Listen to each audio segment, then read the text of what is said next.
OnSight. Welcome, as always, your guy Antrell, joined with my brothers Yehonathan Kenta and Dominic Kash.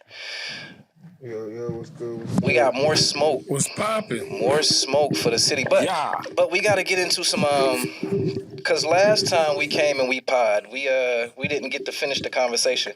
So before we go there, look, we got to do some housekeeping stuff. So OnSight has come into partnership with a couple of sponsors. So the first one we're going to talk about is Trap Bread. Listen, my people over at Trap Bread Clothing Company, my guy Terrell Flo, in my opinion, is the new age Dapper Dan. I have never seen two pieces of Trap Bread clothing that are identical. So definitely make sure you tap in with Trap Bread. Hit that website. We're going to have all that information on the screen for you. Tap in with Trap Bread. And then another clothing line that we are networking with is Pain into Profit. So on the last podcast, y'all saw Yaya had on the Pain into Profit shirt. So we definitely want to make sure y'all tap in with Pain into Profit, and also Raising Cane Apparel. Mm-hmm. Raising Cane is it's a rug somewhere behind me. Does a whole bunch of creative stuff, more custom pieces. So again, tap in with our sponsors. And then if I can get this last one, listen, we shooting for the stars here. If you have never heard of Tronus Footwear, look them up. The powerhouse duo of a mother and daughter team started a black female shoe line. The shoe line is not female. It's unisex. It's for men and women. But this company was founded by a black entrepreneur, a female football player at that. Her mother is a marketing guru genius. And in 2020, they launched this company. Y'all see them slides back there, which is some of the most comfortable slides I've ever worn in my life. Tap in with them. Listen, all black on, 100% homegrown.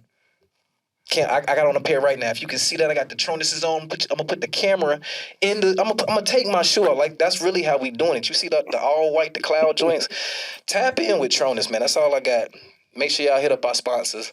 But now let's get into it. What we talking about today, gentlemen? Last time we podcast, we had a great conversation. Kind of went left field, but you know, it is what it is. That's what happens when you talk about budget. That's what happens when you talk about budgets, and people don't like the money conversation, but like, we adults. Yeah. And we trying to get to more of it, so definitely don't be afraid to talk about the money and the budgets. Understand what they are. But we're not going to spend all podcast on that one. I want to get back to the music, man. So let's talk about, what did we leave off last time? Lyrical Lemonade, Cole Bennett. Who wants to start off talking about this project? So I've taken it that we've all listened to the Lyrical Lemonade project that he released, right? Come on, man. Don't leave me here in the red. Y'all ain't listened to the Lyrical Lemonade. Right, I listened to it. I listened to it. Talking about the Yellow Project. Yeah, right? the Yellow Project. I listened to All it. is Yellow. That's the name of the album. Yeah. All is Yellow. I'm going to let you start it off. Dope. Like, when I actually seen the videos first before I actually went back and listened to, like, the project. And, you know, but it's for, like, every song on it, you know, it has two different artists on it.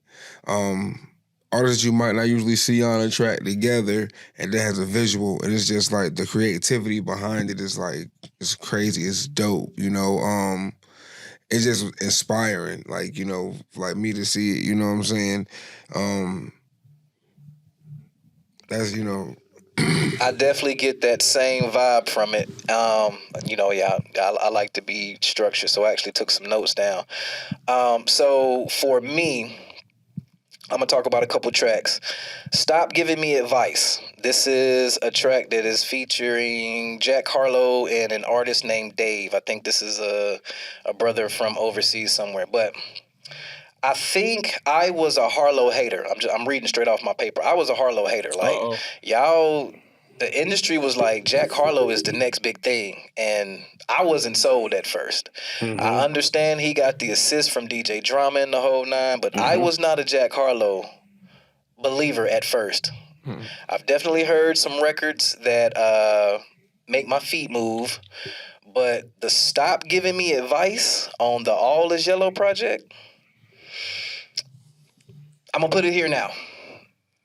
I am a fan of some of the Caucasian rappers. It's a few of them. We got one that's a GOAT, and we can talk about him later. We'll give a whole episode dedicated to Eminem, because that's a big debate right there. Yeah, but I'm not going to spend too much time on him. I was going to segue. I know y'all seen them little clips. I want to mute my mic when we get to that episode. No, we're not going to mute your mic, because I'm listen, I'm going to go hard for M, bro. You're going to have to go hard I'm going to go hard for M. Yeah, so it don't be lopsided. I'm just telling you, I'm gonna go hard for him. So there are some of the Caucasian rappers where it was just like the racist raps. I did see those clips. I absolutely saw those clips. Yeah, but that's old though. Like that just resurfaced. Right. That stuff came out and before. We understand the internet is undefeated. Like when you popping, stuff like that is gonna happen. It's somebody that's really got the crab in the bucket material. Matter of fact, Ye said he was eating Pop-Tarts and cheeses or something in the room by himself on the internet, just hating on everybody. Like I really believe it's a person that's doing that. I'm waiting for you to really get some steam so I can come back and throw this dirt on you just to see if it will affect you or not, or whether you'll be like, bump that, keep it pushing. I think right now it's just like it's M's time, like his grace period. You know, you get that grace period. Them artists get them grace periods where they just gracefully can float off and they getting their flowers at the same time. I think that's his time, and Benzino never really had no career, so he mentioned Benzino in this record as well. Source magazine, and I think a lot of people will sleep on. Magazine, bro. We talking about as an artist overall, as a rapper. Oh. Yeah, I would not. Benzino had by Benzino's Made Men album. I think I did have that album. I remember that one track. It was something to party. I remember that one single. I don't know not one song by Benzino. That's what I'm talking about. Like I can't hate on his skills. I cannot tell you the name of that record, but I do know. I do know. You know. I remember that single. Again, I cannot tell you what the name of that record was, but by the time we put this all together, we'll have the audio in the background, so y'all. But it was something about the party. I do remember that. Matter of fact, he had a couple of joints. Bum, bum, bum. He promoted the daylight. So Cash looking at me crazy like. I might have been too young. I don't know. Oh, so now I'm the old guy. Okay. But you remember the magazine, so like you gotta look. Benzino's contribution to hip hop, like you definitely remember the source. Yeah. So if nothing else, the like that was for a long time. That was all I would read was the source. The source of Double XL. If it wasn't one of them, I wasn't interested. So if nothing, that's how I kept my connection. And, of course, through the music that I listened to. But, yeah, the source was major. Shout out to Benzino. I think the only thing that helped the Double XL actually push past the source is when they start doing the freshman class. Yeah. For the new age, absolutely. Right now, yes. When they start doing that helped push them, ahead as a magazine. Yeah. But I know we was talking about Lyrical Lemonade. No, I mean we still talking about. We just hopped off on M for a second, but that's what It's an open-ended podcast, like we just talked. Go ahead. I know. Speaking of M, he had the Doomsday Part 2 track, right? Yes, I also talked about Doomsday.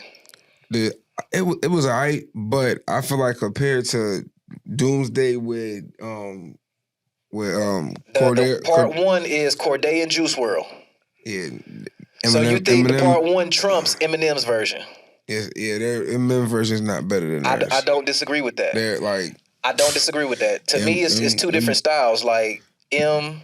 So number one, the Doomsday Part 1 is an Eminem track. He produced that record. He produced then you basically get on Part 2, flip your record, and then you rhyme on it.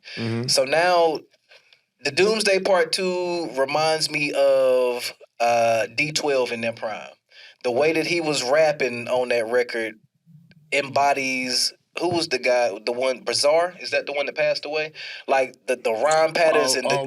No, that's not Bizarre. The one that passed away is Proof. Yeah, that's Proof. Apologies for stating the wrong name, not meaning to put no negativity on anybody, but yeah, again, just his rhyme pattern in that song and the jokes and the punchlines that he's making about Benzino and some of these other people, like.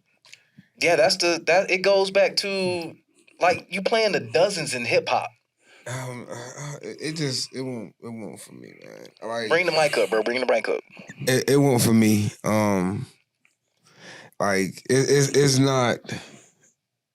You know, I guess it's not that prime Eminem. Like, you know, like Eminem's last project, like I loved it. You know what I'm saying? I know he don't chart like the way he used to, but like this track was, you know, especially when you talk about the Benzino bars. Going back to Benzino actually had a better diss track than Eminem. So it was like, bro, I haven't heard the Benzino diss track. You saying it was pedestrian? It was let me say this. It was the Eminem let me say this, because you get people that you know, when it comes to saying like the better or hotter, people get confused on that. Benzino might have had the more catchier track, so it flowed better. That, you know what I'm saying? That if I had to be like, who had a better, I'm gonna say that one. But you saying, like, are you also saying by Eminem, it was typical Eminem, and he didn't try to raise the bar this Benzino? Are you saying that? It was just kind of talking to me. He wasn't trying. I can't disagree with that. It was kind of talky to me, like, you know what I'm saying? I was just like, is this nigga rapping or this nigga talking? Like, so that's how I felt. I don't even have a response to that. And I like Eminem. I'm an Eminem fan. You know what I'm saying? Like, but that just wasn't for me. You know. So I'll respond. That wasn't one of my favorite songs off of the project. I'll respond. I definitely respect that opinion. I'll respond then. I agree that Doomsday Part 1 is a better record than Part 2. Like, I'll come back to the visual in a minute, but for me, that record definitely felt like New York classic cypher style, the way Corday and Juice WRLD are going back and forth in between each other's cadences. It's about lyricism. The beat is really simple but gritty. Like, yeah, it just made me feel like New York hip hop all over, and very a good feel good record. Yeah, classic New York vibe to me. But with all of that said, my standout record from the project is the Sway Lee and Lotto record, Special. Like, I think Lotto was different, man. I don't think we talk about Lotto enough. And it's a bunch of females that's really killing it in the game. But Lotto, she talks about what she talks about, but she ain't putting your titties all in her face or putting her titties all in my face. She's not super raunchy with it. Like, yeah, I think in maybe not in this song, but and more recent. I've heard some Lotto verses that, and I think they fit that moment on the record. But like with some of these female artists, all you get is the raunchy. We don't have another element. I'm saying Lotto to me is multi-dimensional. It definitely helps that she came out when she was a lot younger. So she, like, people don't realize she is 10, 12 years in the game and she ain't but 25. So that counts for something. But again, yeah, you don't have to be a sexy red. You don't have to be the city girls to still get your art out. That's the point I'm trying to make. She came from that hip hop contest. The Rap Game. Jermaine Dupri. Yes. That was on Netflix. Yes. And she turned the deal down. That's a lot of people don't talk about that. She turned down the $1 million. Wow. You didn't know that? You didn't know that? No, she turned his deal down. And that's like, people were kind of looking at her after that, like, you came and won the competition. But from her respect, her and her team had already put in the work to get them to the competition that made her the most rounded artist, that made her win the competition. I didn't need your $1 million. No, you don't. I'm already making money off my own streams. Yes, you put me on the platform, and now more people know about me because I was on Jermaine Dupri's The Rap Game. That is why she definitely can turn down $1 million. Yeah. That makes sense. Absolutely. Yeah, that makes a lot of sense. That was when she was 16, right? Yeah, 16, 17 You years. say she 25 now. I don't know exactly how old she is, but she's definitely in her 20s, mid-20s now. She somewhere between 23 to 25 right now. Recently, I know y'all heard the Ice Spice, you know, the fart song, right? Yeah, everything, Record is terrible. Yes, I've heard it. All right, that's an industry plant to me, but that's another topic. Go ahead. Right. But just speaking on like Lotto or the female in general, I kind of like a lot of tensions or beef that's going back and forth. But in the fart song, which was actually a song that was to Lotto, going at Lotto. I did not know that. Yeah, Ice Spice actually was on like Clubhouse or one of those little chat blogs because they got a couple of different ones now. Yeah. And she actually confirmed that the song was about Lotto because Lotto did promo to her song that just came out Friday with doing like a little Thriller video with Ice Spice picture on the TV in the back. So little subliminal shots. But maybe they trying to bring back that classic like 50 Cent Ja Rule, I'ma hate on you. Like, let's bring it back to beef. Let's make it LL Cool J Kumo D again. Like, I think the can we use the controversy to actually gain steam and traction to our music the way that we did in the 90s without it turning into Tupac and Biggie? Well, see, it almost is Tupac and Biggie, but it's not Tupac and Biggie. It's Nicki and Cardi. It's very relevant. Very relevant. Nicki and Cardi is a situation right now. That's what it is, and it's just like either you on Team Nicki, or you on Team Cardi, and Lotto and Nicki have had their differences. Ice Spice, is she did the track with Nicki, had a couple of tracks with Nicki. You know what I'm saying? Like that, and then she also was basically got her cosign from Drake. That's how Lotto got her, from her Off the Radar. I mean, not Lotto, Ice Spice. Ice Spice got her cosign from Drake, from like her Off the Radar, freestyle. So, about the same network. It put her over here on this side in general. But well, and the thank you the shit song, or fart. Ice Spice said she may be rich, but I'm richer, right? So it's like when you go back and be like, Lotto been in the game. How long Lotto been in the game? And Ice Spice been in the game 1 year. But you said she thinks she's a plant, but it's that's what I said. Industry plant, absolutely. Whenever you go, and sometimes the networks that's online, you can't look at them, but they do hold some type of relevance. Lotto net worth is only $2 million, while Ice Spice net worth is $8 million. So if Lotto would have took that million when she was 16, but I don't know now, because what stipulations come with, she might not have been able to make that much money on her exactly, because when you take these deals, this limits us to the events that we can do, the collaborations that we could put out. Like, there are restrictions in these contracts. We know this. Especially if you take a Jermaine Dupri deal. And it's not like I'm saying he do anything dirty. Jermaine Dupri lock you in as his artist. He wants you to be his... He don't want all that JD made child prodigies. We know this. I was gonna say... He dials you in.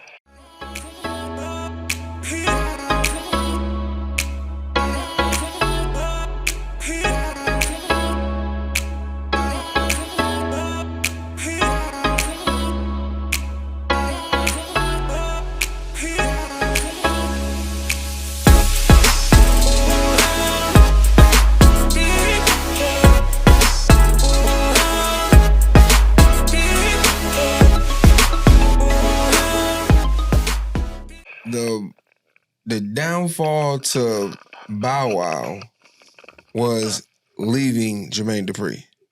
You think so? Yeah. 100%. Bow Wow last hit song was Fresh as I'm Is. And that was when he was with So Def. I cannot deny Bow Wow has not seen, Shad Moss has not seen the success that he had during his tenure at So Def. I will. You know, and it's like he created his sound. So I mean, I'm definitely not gonna disagree. You go back. What's this? It's 2024. If we go back to, that would have been 2000. 2003 is when. No, I think it was 2003 when he came out. I think Bow Wow was like 12. Then I want to say it was like 2003. 2003. Now Bow Wow is 2 years older than me, so like he was like 12 when he premiered. Matter of fact, I remember it was 2000. It was 2001. He came out. It might have been 2000. He came out with the single for it was Big Mama's House, the Bounce With Me. All I want to do is see you bounce with me, hit the floor, bounce with me. I do think I remember that. Was that the first song though? Yeah, I think you are right. And then after that, he had the Bow Wow Wow, you be with my dog. Yeah. Then it's like he just ended up building that. His popularity just kept going from there. But whenever he went to he didn't transition, proper. So it's like whenever people look at like Bow Wow, right? It was crazy. I watched the interview the other day where he was talking about, his relationship with Sierra. Sierra was 1 year older than him. Mm-hmm. And it's like, then you look at her with was it Russell? What's her name? Russell Wilson. All right, Russell Wilson. And you look at how how she looks and, older. She got a family stature. And you look at Bow Wow, and Bow Wow like this grown ass boy. You know what I'm saying? He's still little Bow Wow. Like that's how, That's why I called him Shad Moss. But you are true, I think. This is how they look at him, you know what I'm saying? Because he didn't... It's hard to get rid of those personas when you come out like... You create this character. Mm-hmm. And then people, when you play that role so well, people will always see you as that character. And it's hard for people to disassociate the person and the entity or the character.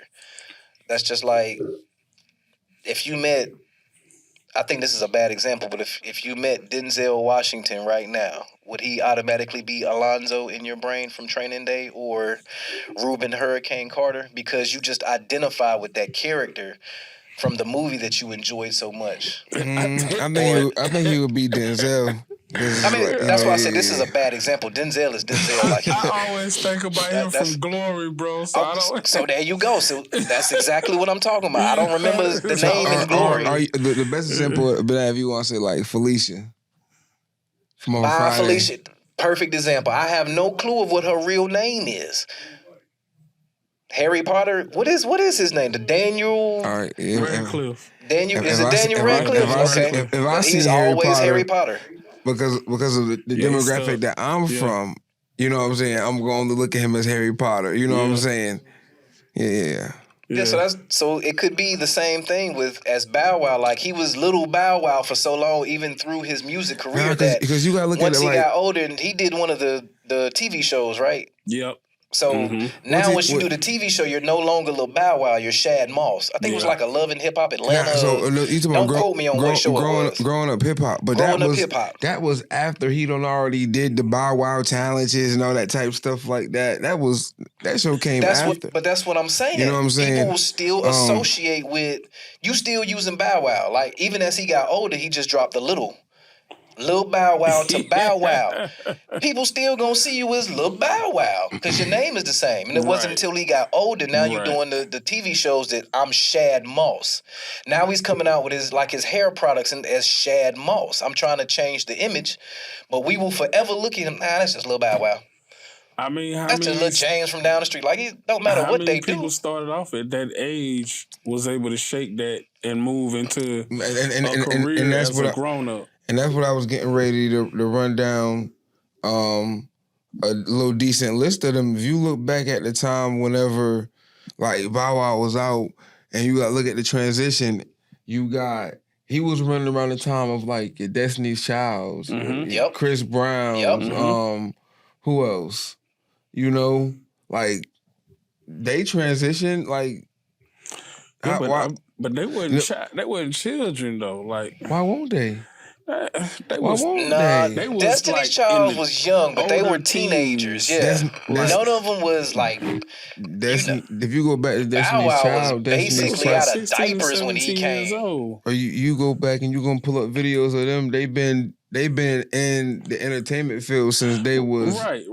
11, 12 years old. True. Right. But we talking about True. when they hit the like They was 15, 16 years old. Yeah, that's what I'm saying. Like they I said 16 to 17, but yeah, same it's same age range. 15 to 17.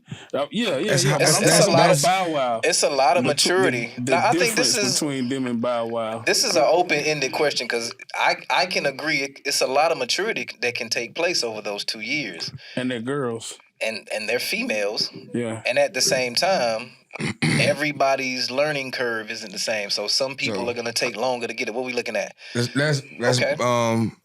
Shad Moss page and or it Bow still Wow says page. Bow Wow. It absolutely it does have his name. But the tag still absolutely, I don't know if they can see that, but it still says he would be crazy to ever disassociate with Bow Wow because it still says Bow Wow. You know, the thing about like, I don't want to be like downplaying him. I still feel like he didn't transition, but just to put some respect on his name and his career, of fact, to date, he is the biggest kid rapper ever. There's no kid rapper that's been bigger than Lil Bow Wow. I wouldn't even try to dispute that because, yeah, man, no. Understand, Bow Wow had a machine behind him too. Yeah, I agree with that. And then I was gonna say too, he had writers. When he got older and he tried to had a transition machine himself, behind, he started trying to do writing himself. You come out when he came out. How you gonna go from having people like? I ain't gonna name no names. How did this segment turn into Bow Wow? But when he came out, he had the cosign from Snoop. So didn't he have a record with Snoop on that first album? What's the difference between him and Criss Cross? This is a good question. We need to poll for the people. What was the difference? Name 5 Criss Cross songs, hit songs. Huh? Name five Criss Cross hit songs. Jump, Tonight Is the Night. Yeah. I might can't get the 5. Jump, Tonight Is the Night. All right, go. I Missed the Bus. I got 3. Yeah, I Missed the Bus. I got 3. That's the 3. I think those are probably the big 3. I had Criss Cross joint and they created a style. But I'm saying they created this is my tie-in. A trend. This is my tie-in. Jermaine Dupri got Criss Cross when they was young. He got Lil Bow Wow when he was young. This is what I'm saying. What is the difference? Do not forget Brett. Between he got the Brett. She was grown. She was still a teenager. She was older than them, but yeah. She could buy cigarettes. Okay.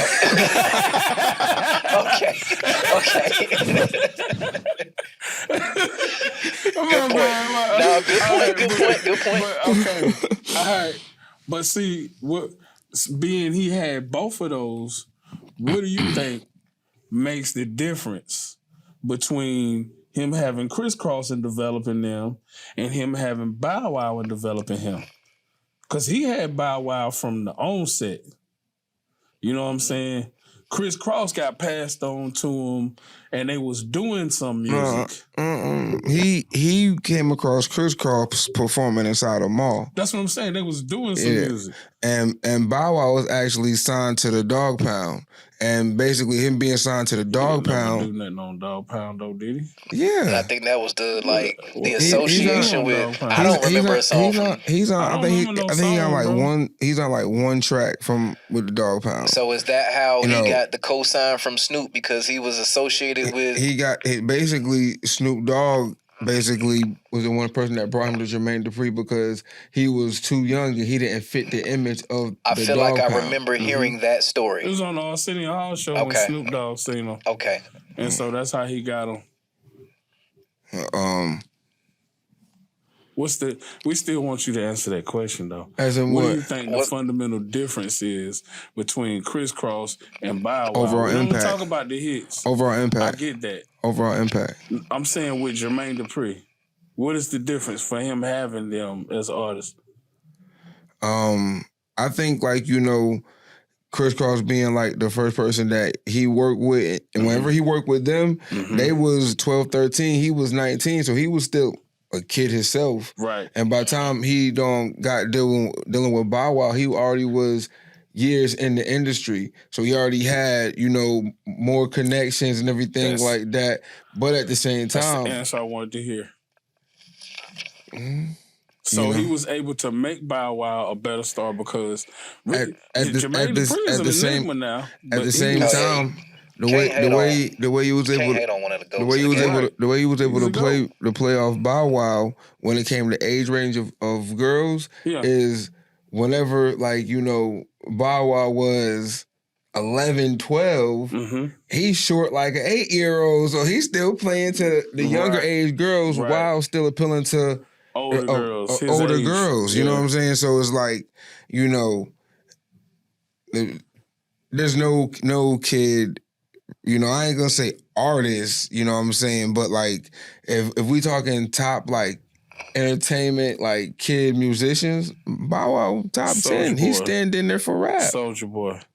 Come on, man. Soulja Boy was 18. Soulja Boy was 18. He was 18 when he first started doing his stuff. When he did You, me and Soulja, we the same age. Not You, but when he first started doing his stuff. When he did Superman, that's the first credit. That's the what do we credit in Soulja Boy before that? Nothing. Superman. I'm honestly sitting here trying to. That was Superman was the first hit, but I'm really trying to.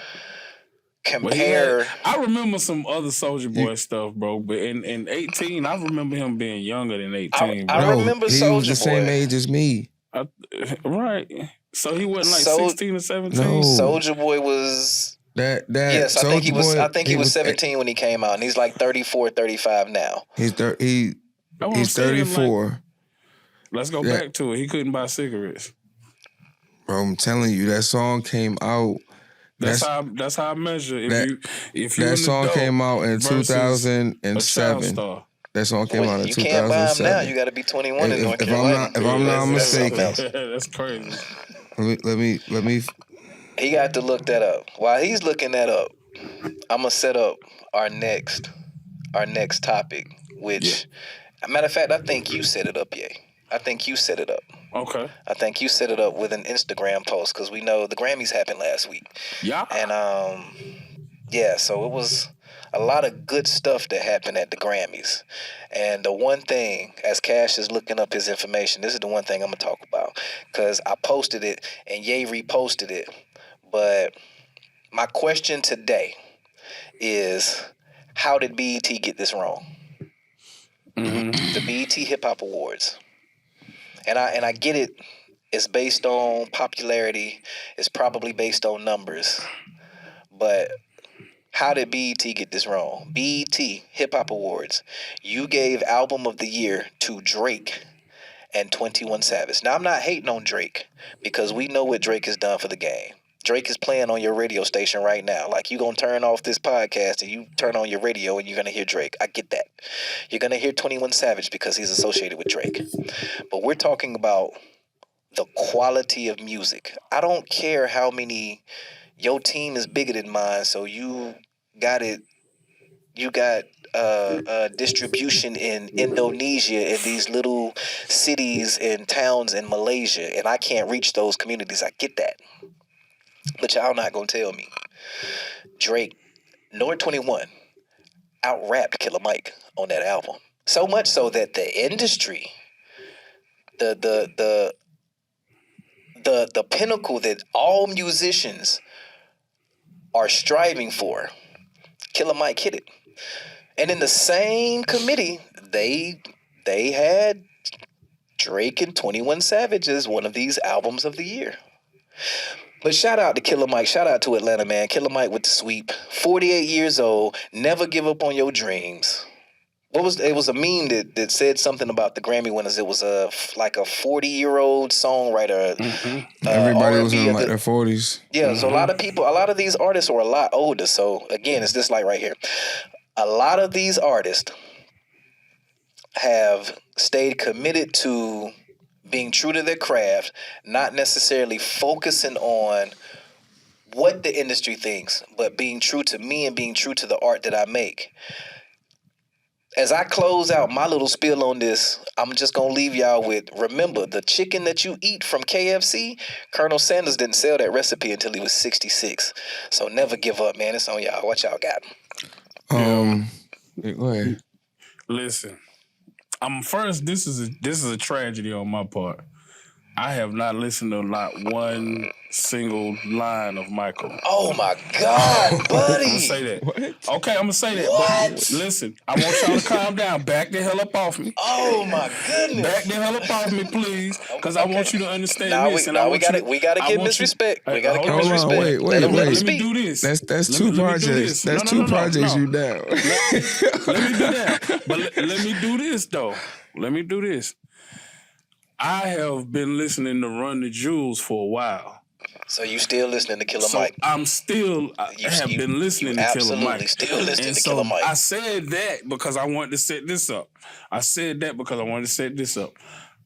I'm more of a fan of what Killer Mike been doing lyrically for years versus what I've been hearing from 21 Savage. You know what I'm saying? Facts. That's not the knock 21 Savage, but I'm more of a fan of what Killer Mike has been doing. So if you put artists like 21 Savage with Drake, that's supposed to be a super team. All I thought was it was a Drake album, bro. You know what I'm saying? You can beat me up for it, but it just felt like a Drake album with a 21 Savage cosign. I cannot disagree with that thought process. I did feel like this was, in a lot of those moments, I felt yes, I had a feature from 21 Savage. Cash, what you got? He gonna burn me up, but go ahead. I'm gonna start backwards and work forward. So I'm gonna start from the Drake 21 Savage and then work back to, well, I guess that they won the BET Award, so they're still within the conversation. They won the BET Award in September, correct? I'll speak on the award thing. With them winning the BET Awards compared to the Grammys, like I said, the Grammys is more so based off of, like, you know, the art, you know, the words that actually go into, like, you know, the song, compared to, like, you know, a platform like BET, maybe more so based off of popularity or based off of numbers. You know what I'm saying? You know, when it comes to, you know, the albums, like, hands down, like, lyrically, like, that was, Michael was, man, phenomenal. Dope album. Dope. Drake and 21 made better club records. They made the records that will keep me drunk and high as hell while I'm dancing. Michael made me think and made me feel and made me want to go and tell my grandmother I love her before she leaves this earth. Like, shout out to Mike, man. I mean, shout out to Mike. I'm not hating. They make fantastic music with other people making collaborative efforts with other people outside of Future. But you got to look at, you know, conspiracy theory, quote unquote. Come on with it, conspiracy theory. Hold on, give him the camera. Give him the camera. He's got his conspiracy theory. Give him the camera. Give him that close up. There we go. You got to look at, like, you know, the strategic, whatever that was put behind that, because, you know, Drake is a rapper, but Drake got more of, like, you know, the pop image. Even though we know Drake a culture vulture. True. You know what I'm saying? He's a pop artist. You know. Let's remember how Drake started. Drake started on Degrassi. He was an actor before he was an artist. You know, but you know, also when it comes to, like, Drake doing the album with 21 Savage, right? Future helped give Drake a image where, like, you know, I don't even gonna say that. Drake helped Future expand out to be more looked at as a rock star. You think it was both? They worked for each other both ways? I think that, like, you know, it helped Drake have some type of appeal to the streets, you know, more so. But it helped Future be able to cross over. Yeah. This was the same thing done with, like, 21 Savage. It was a crossover with 21 Savage, but it also was to help Drake put on a more street image, right? Right. Because now with Drake putting on that more street image, this come where the influence of who he is, they have Drake now painting his fingernails, putting bows and all that type of stuff in his hair and all that type of stuff like that. And that's going to be him doing a project with 21 Savage, who is this Savage, this gangster dude from out of this group from gang out of Atlanta or whatnot, you know, and now it makes this, and he's showing his junk on the internet. And now it's making this like I things that are for females. Yeah, we gonna leave that one. We gonna leave that one alone. Appeal to men. So then it's like men look at this and think it's cool because it's being influenced. Right. You know what I'm saying? It's just like I look at that as like 21 Savage album was to make Drake appeal more to younger street dudes. Yeah. And also to help 21 Savage cross over because now, look, 21 Savage got the whole movie, The American Dream. That if he would have dropped this movie before the Drake project, when nobody's seen it, nobody, you know what I'm saying? Yeah, great point. That makes absolute sense right there. All right, so yeah, that's just just to keep it with the music. So which project was better, the Future Drake project or the Drake 21 project? The Future Drake. Yeah, definitely the Future Drake project. Future Drake. I think they touch different places. Like the thing about like Future, every Future song is gonna go in the strip club. Yeah. Like I cannot disagree. If me myself, I remember when Dirty Sprite 2 first came out, like the day it came out, listened to it. And I was just like, yeah, this ain't for me. And this ain't for me. I was in Charlotte and I went to like Onyx, in there drinking. The only thing they playing is Dirty Sprite 2. By the time I left out literally the next day, and put that on, that was the hottest shit ever. Just because of the influence of me being in a strip club. Like, it's just like I'm turned up, and it caught you in the moment. Yeah. I mean, he just got that voice, man. I'm be honest with you. Like, I ain't no Future fan, but the way he carry his voice with his lyrics, he make it work. You know what I'm saying? I cannot disagree with that. He make it work.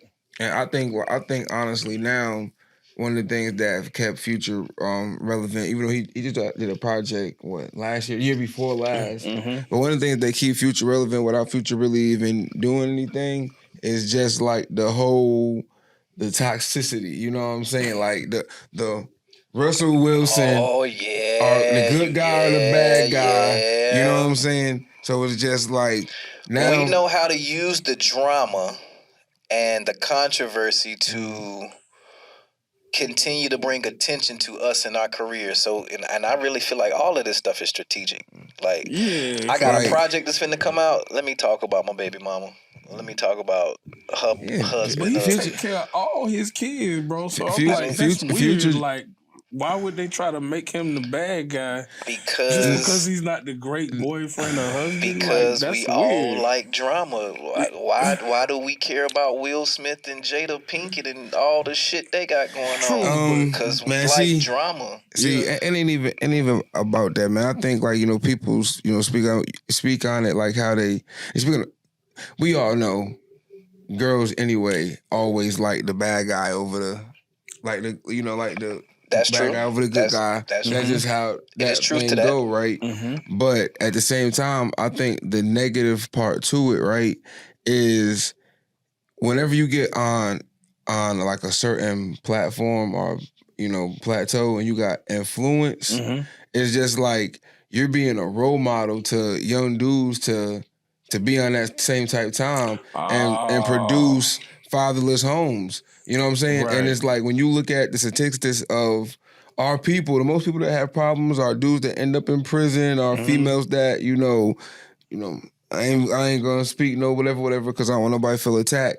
But most of these people that have these issues are people that have fatherless homes. Right. You know what I'm saying? So it's like you're promoting that and it's just like, And at the same time, we understand, and I feel like we jump way off subject of the actual Grammys, but this is a great point.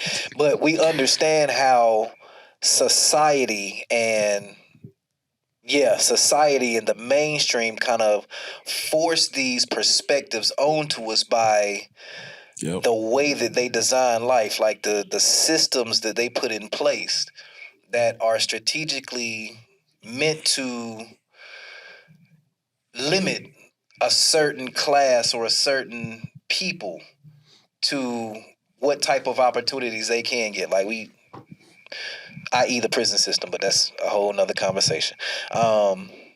So just to bring it back to the Grammys, and you never officially talked about the Killer Mike album, and it's cool, but the main winner, and I gotta say this because this is the old platform, the OnSight platform. I did speak to her. I said basically like, well, no, you had to come back to Killer Mike. You started off at 21 Savage and the Drake album. But the Grammys is based off of like, you know, the art and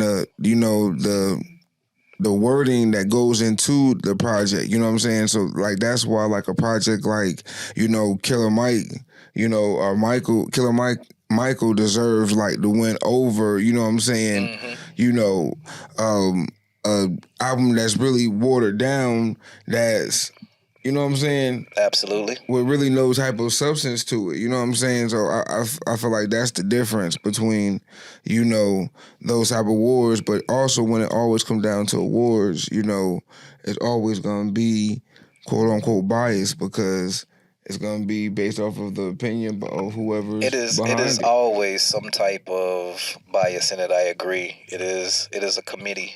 So do you think here's a good Before you even get into that, let me just do this. The main winner of the Grammys, from my opinion, shout out to Rob Young and Rox. Rob took his entire family, or Rox and Rob, they took their entire family to the 2024 Grammys. It was a beautiful thing. That. We saw that online. Yeah. So those are the winners. Born, bred out of the trap. Shout out to Rob, Rox. We love y'all, man. Y'all keep doing big and great things. If y'all ain't downloaded that song or listen to Step, you playing with yourself, but that's for another generation. That's for my generation. Oh, that's really? That's what the grown folk, we listen to stuff like that. So keep streaming Step.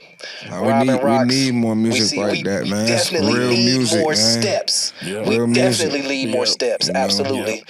Yeah. I'm gonna talk about some music in a second, but make your point.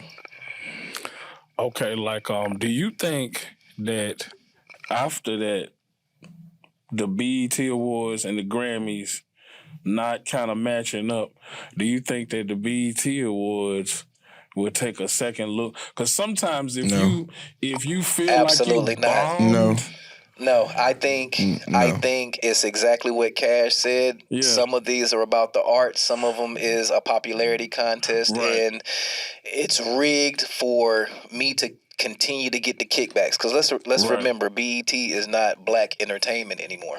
Facts. Yeah, you know, BET is not black entertainment anymore. It's Viacom, and Viacom is owned by somebody else. So it's not. It's what they perceive. It's what they perceive as our culture from what they pushed upon us and what we accepted. So now that you got, artists that want to bring back a more positive message. We don't want everything to be ratchet and trapped and serial killer music and sliding on our ops and all of this type stuff. We don't get that in the mainstream. What we get in the mainstream is 21 Savage. Baby, are you on your period, but can you suck it? Why do they keep playing this shit on the radio, man? I can't remember the name of that. Spin About You. That's the name of that record. Spin About You. I don't hear it. I gotta hear it by mistake. I don't hear it, bro. Like been in my zone, feel it still in my spirit, I've been on my own. Still just living my legend till my day's gone. Still been feeling grateful just for making it home. Giving me grace, feelings of God, let's give him some love. Giving me space, hold the applause, just give me a hug. If I said that I would catch you, would you fall for me? If you ain't heard from me lately, would you call for me? I'm in this ride like wow, I really came from nothing. I remember days, it was pain and suffering. Making it to brighter days was my main discussion. Now I'm making music daily and they saying they when I listen to artists like 21 Savage or other people, it's usually like with the Drake album. Like if they did a project that was way, way different, that's or on somebody the Drake else album. is playing them. So I miss their music in pockets. You know what I'm saying? Smart man. I'm pulling back off of a lot of Drake music, man. Drake actually, come from being one of my favorite artists. And I don't know because I'm getting older. Like I said, I just look at how people use their platform to influence people, especially people that look like us. You know what I'm saying? Right. And it's just like it is.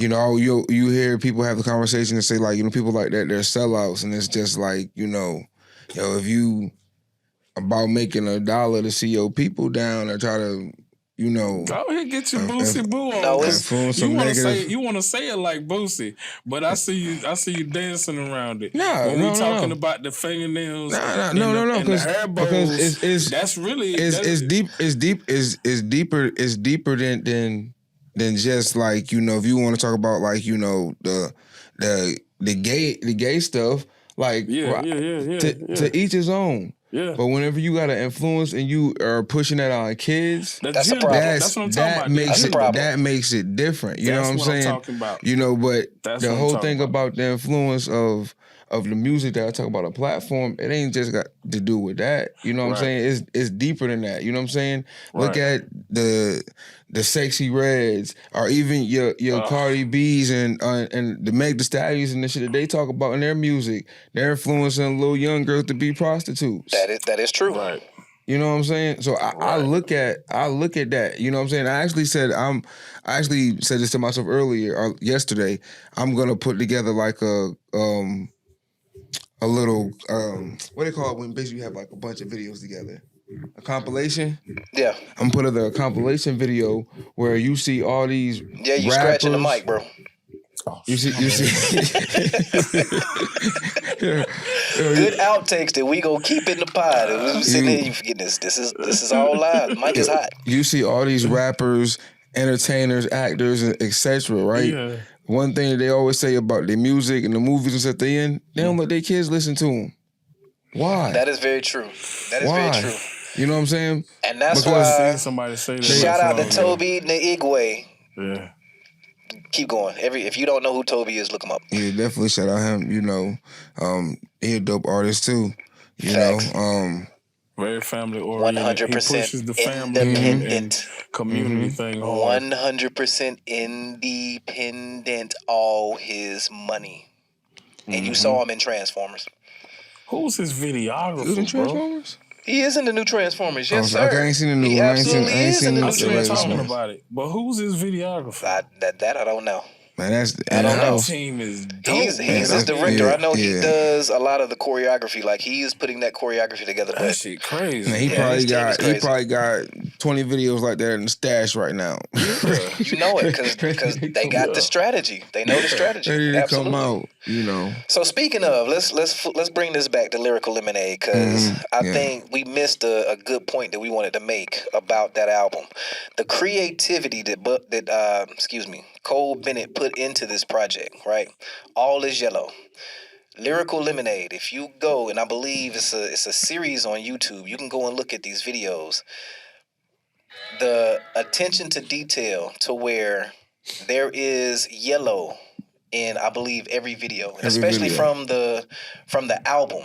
There is some representation of yellow in every video. Somebody has on a necktie that's yellow. They coming through a yellow curtain, or just the attention to detail, right?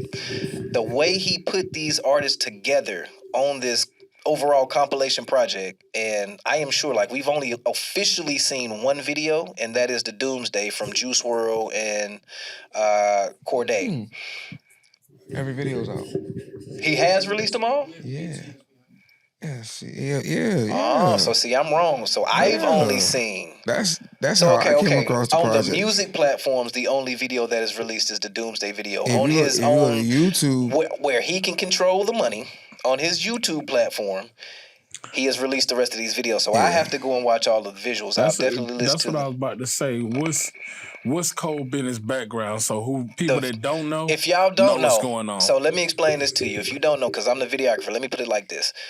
The music videos that you like, that you have watched, probably between 2015 to right now, all of these crazy, over-the-top, just super effect-heavy videos, Cole Bennett.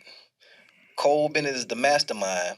But then see, when the regular videographers started picking up on this flavor, then it became about the art. Then he started doing crazy stuff like having Cordae and Juice WRLD face morph back and forth as they walking down this hallway rapping. Who is doing this? Cole Bennett. Mm-hmm. Yes, and the videos are out, so we're looking at them right now. There's the Chief Keef video. Yep.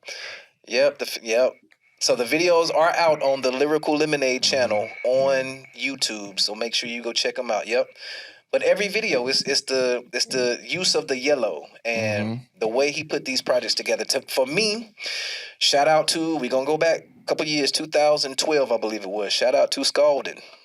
Ryan Malden, Scalding Beats, dropped 400 degrees Celsius. I think that was the name of the project. Yep. I believe it's still out on... The Boiling Point. The Boiling Point, thank you. To where Scalding did all the music, produced all the tracks, and then got with all of the cats that was really making music in the city. That you got Jay Stiff on this project, King Dave and Antrell and LHX from the Grindhouse camp. Vito Stretch is up there. It was Black Day and like I can't even go through all these artists. You had S-Squad on there. S-Squad is on there, yeah. It's a lot of people on that album to where he basically, Scalding did the same thing as a Cole Bennett, just not in the era of the visuals. That's the funny thing about that whole project. There is no visuals. There is not one visual for that project. And this is like a classic album for the area of Sanford. Yeah. Like it's the detail that he put. But we gotta bring Malden on the show, bro. We gotta get Malden. Like Malden did Carolina State of Mind with Vito. Shout out to Vito and Carolina State of Mind. I know he did that show because I did it. I was there. Yeah, you were there. Yeah, I was there. But we definitely got to bring Malden on because that's something I think I wanna talk to Malden about that project. But then in the spirit of the Cole Bennett, like, why can't we do that? And I think that would put I think it would solve a couple things. Like, number one, all of the artists in the city that feel that they actually have motion. All right, let's put it to bed. Can you collaborate and work with another artist? Number one, that shows your professionalism.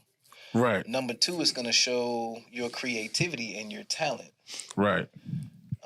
And then number three, you creating content. So it's extra exposure for you. It's exposure for the producer. It's exposure for the city. It's exposure for us. Because I'm so far, I will put this on the line. If we put this project together, I will shoot every video. I will produce. I will have my team. Hey, why you gotta have all the fun? Films. Why you gotta have all the fun? So what? Why you gotta have all the fun? So let me say this too. So, and he made a very valid point. I don't have to have all the fun. Give me that camera back. Let me make this point. No, put me live on the screen. Let me tell y'all this. Just because, and I am great at what I do, but understand, I don't have to be your videographer. Matter of fact, I don't even want to be everybody's videographer. It's certain songs that I don't want to shoot. It was some of y'all that called me that I passed you along because I didn't believe in the record. Not that your record was bad. I just didn't have the vision to complete that record. So what I did was I grew my network. And this is going to bring up another point. Never burn bridges. I built my network up to where I now have a resource pool that I can call upon. I have other directors and videographers. These two gentlemen are also camera operators. These two gentlemen can shoot music videos. These two gentlemen can do interviews just the same way that I can. So Cash and Yaya are correct. I don't have to have all the fun. But what y'all do is y'all think y'all gonna call them to get to me. Let's not do that. And I'm putting this out there. This is the OnSight platform. I'm also nobody don't call me to get to you. They might not have called you. They try to go to Ye to get to us. Yeah. Don't go to Ye to get to us. Hey, Just I come to haven't learned us. how to put steady shot on yet. Just come to us. Right? And it's not like if you want me or you want Cash or you want, just say that. But we're a team. No, we don't always work together. We all have our own individual things. Right.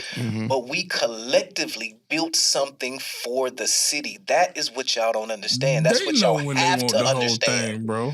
And they do. They know when they want the whole thing. But stop this whole little good cop, bad cop. I'm going to run to mommy because daddy ain't going to give me what I want. We too grown for that, man. This is big. This is business. This is business. Can I speak to it for a brief moment? Give Ye the camera. I think the other part of it is this. Okay, because I had to keep repeating myself to a certain individual about the email address. We have common communication that we signed up for OnSight Media Group. And I keep trying to tell people it's OnSight Media Group. It's a lot of people put media group in their title, but it'll be them. And they haven't built out the team yet. And that doesn't make them not a media group. But we collectively came together from being individuals doing things already separate. So that makes us, you know what I'm saying, you can't dispute the validity of us being a media group. So now when you reach and you want everybody, you have to go through the proper channels, because when you come into one person or the other, or you're trying to single somebody out, it really seems sketchy. So then you get somebody like a ghmefilms who has to respond like that, because it does look sketchy. It should look sketchy to everyone. And we talk to each other. We ain't got nothing to hide from each other. So go through the proper channels, and ain't nobody trying to like little boy y'all or nothing like that. But we want everybody to do good business. You gotta do professional business to do good business. Cash, what you got? I don't know, man. He said it all. Between you said it all. I say we're a media group. I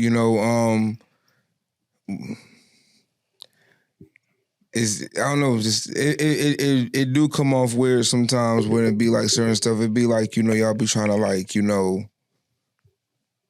trying to see y'all get the best price for I got a great example of, I ain't gonna say no name, but how a person, and this how we locked in where, this won't ever be able to happen again. Person was putting together, an event, and they called Ye for Ye input, you know what I'm saying? And Ye helped them out. Then they called me. Then I helped them out. Mm-hmm. And they called him. He helped them out. Mm-hmm. Then they even called, another party. And by the time we look back at it, we don't put their whole thing together, and it's all us. But it's them. And it's just like, whenever you see that, it's just like, we get what y'all trying to do, but it's just like, just reach out to us, man. Like, we all creatives across the board. We all got, a vision together. We all individuals, so we also can give a different perspective, Let me give him one in real time. And I'm a name drop. Let me show y'all how this works in real time. This is how this works in real time. Yo, this song coming out tonight. No, it ain't even a diss song. It's just if they pay attention, you can still win, but you don't have to be the man, right? So what we do is we will schedule meetings and we will have brainstorming sessions. We will talk about what events we want to put on throughout the year. And how do we go about making it happen, right? We reverse engineer it. One of the events that we talked about was a fashion show, okay? So now let me put this out here. As we start reaching out to brands, Trap Bread is one of the brands. Trap Bread has already established to be in a fashion show with Picture Me Rolling Entertainment. Mm-hmm. So instead of us saying, well, we're not going to work with them, we just going to do our own thing, we reached out to Picture Me Rolling Entertainment. Hey, heard y'all are doing a fashion show. What can we do to assist and to make your event bigger? Mm-hmm. They told us what we need. And guess what we're doing right now? I just told you there's a fashion show that's happening in Sanford on May 18th. At the Civic Center. From Picture Me Rolling Entertainment. It's not our fashion show, but OnSight is a part of the fashion show. That is how you can collectively work with other people. You don't have to be the man. But by you being association with the man. This also happened in real time. I'm out doing a project. I'm on a shoot. I'm out of the shoot. I'm working for the company. I saw Chief Tex talk about this too. So shout out to the OG Chief Tex. But I'm on a shoot. I'm out working, and somebody walks up to me and says, "Hey, do you do photography?" I said, "Yes, I do." They asked me for my information. I gave it to them. Now, I didn't go up to them saying, hey, this is GHME Films, even though it was a GHME Film shoot. But the person walked up to me. They asked me for my information. An hour later, as I'm packing up, that same individual walked up to me and said, hey, did you get the deposit? I looked at my phone and absolutely. Deposit was there. They then looked at me and said, I stand on business. So I didn't come into this like I'm trying to gain customers or new clients on somebody else's shoot. If you don't know what I'm talking about, go to Instagram and look at Chief Tech's post. Mm-hmm. But the opportunity presented itself because I put myself in the position to where I can network with other people.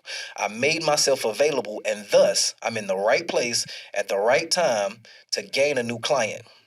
It's not our event, but we had the right idea at the right time to associate ourselves with an event in our city so we can continue to give back. Plus, with that Chief Text thing, like he said the rules, and you follow the rules. So if you're not out there promoting yourself and you just being the second shooter or whatever, right. If somebody else present themselves to you, you can't fight that. You're not finna rebuff business. You know what I'm saying? I definitely won't turn it down to money now. Right. Absolutely not. I mean, but speaking of that, though, that's the thing. Like, you was professional and something they seen that they wanted. You know what I'm saying? True indeed. Just by you following that rule as a part of everything else, though.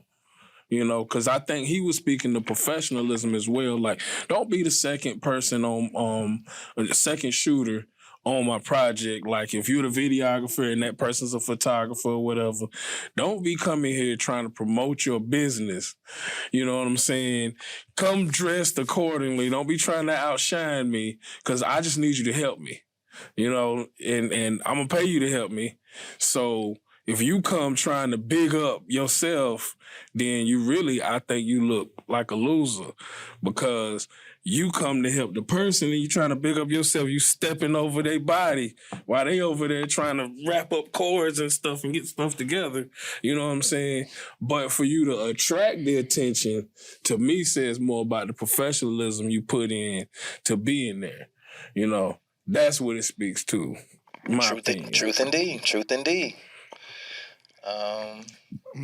I'm confused, right? So, what did he say again? What did Chief say? What did he say? Chief Tech said you can't go to. All right, me and you, or you hire me to do a job. Mm-hmm. We come out, we're on set. You're setting up your stuff, but now it's a group of people over here, and I come up to them and I hand them a GHME business card, although I'm on set for Dominic Kash TV. Mm-hmm. Oh, major violation. Okay. Major violation. Okay. And he got on the GHME I got the shirt. Yeah, I don't got on Dominic Kash TV. I came in GHME Films. All my stuff. But this is your project. So who's the DP? Who's the lead? Who's the point of contact on this shoot? Is it GHME Films or is it Dominic Kash TV? The people, they're confused, but they know we didn't contract GHME Films. We contracted Dominic Kash TV. Mm-hmm. We've been emailing Dominic Kash. I don't know who this Antrell guy is, so why did he just come and hand me a card? Like, that's disrespectful. Okay. Yeah. I just got thrown off when he was talking about, like, you know, I guess dress, but dress as in wearing, like, you know, your brand. So you told me to come to the shoot in all black, but I came in my GHME t-shirt. Okay. Foul on the play. Yeah. Okay. That's just something that happened on like I'm pretty sure you're getting into that. I haven't even got into that. When people ask you to come work with them, they just want you to be playing down, like you just be there and you're gonna do your part. You know what I'm saying?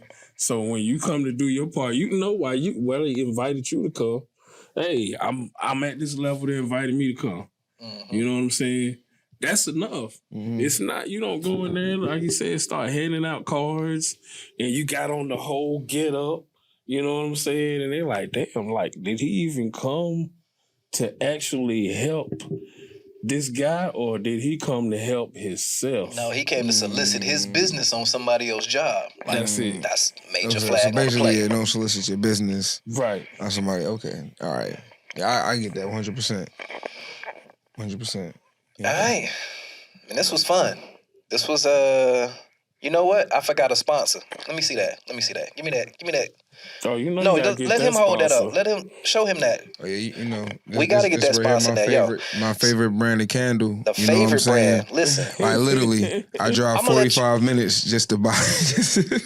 he drove 45 minutes just to buy these. Listen. Yo, sent by Yaya.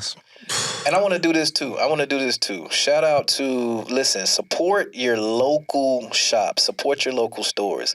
Because it may seem, but I actually went and picked up my Trap Bread shirt from the Sanford Quick Mart. Is that what it is?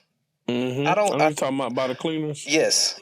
So shout out to the people who put that store together, because on the outside, it may appear that it's your average run-of-the-mill smoke shop, right? But it is absolutely not. This is a hub for entrepreneurship and self-business, right? Trap Bread, you can buy clothing out of that store.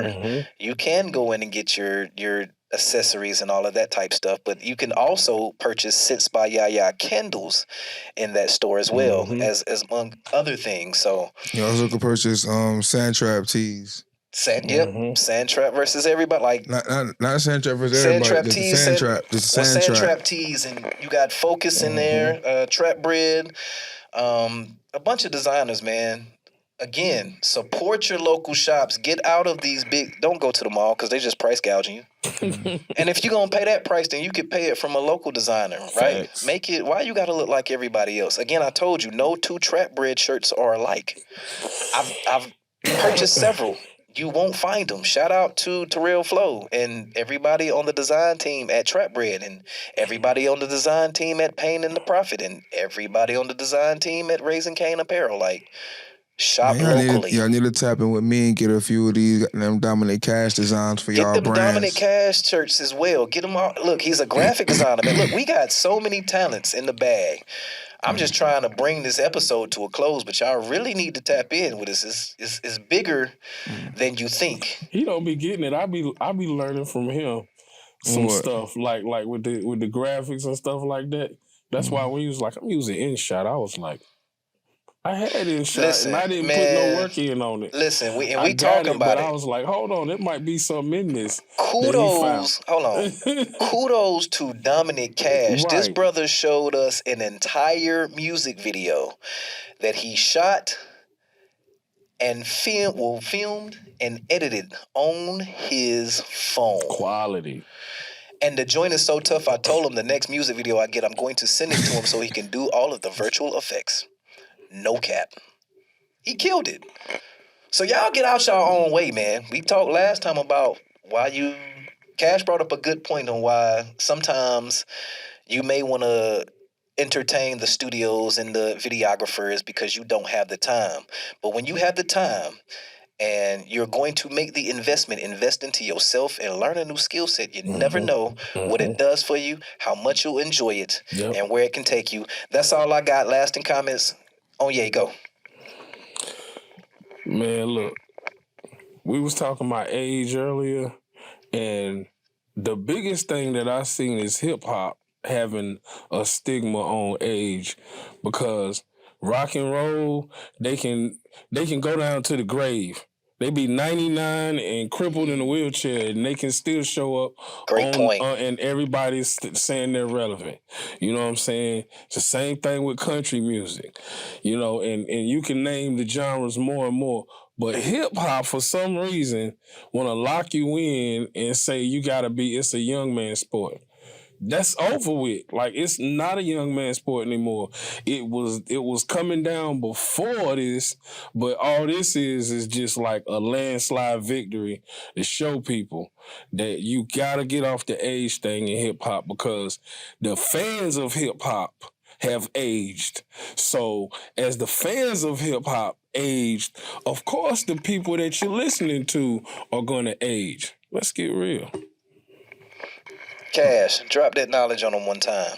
I want to speak to that, but I'm not gonna. We'll save it for next time.